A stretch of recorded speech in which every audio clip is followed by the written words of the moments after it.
இப்போ சுக்கிர பகவான் October 16லிருந்து November 16 வரை இந்த ஒரு மாசம் நீச்சம் பெறுகிறாருங்க. எங்க நீச்சம் பெறுகிறார்? கன்னியில.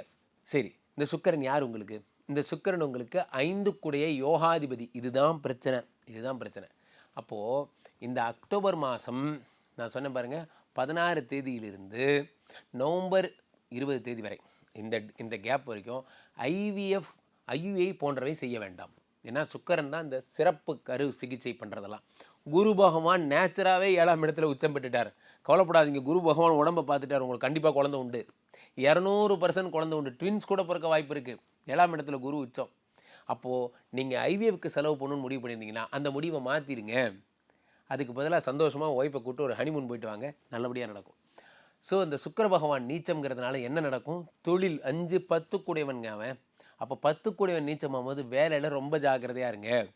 கோசிப்ஸ் வரும். உங்களை பற்றி மறைமுக விமர்சனங்கள் வரும். ஒரு பெண்ணால் பிரச்சனை வரும்.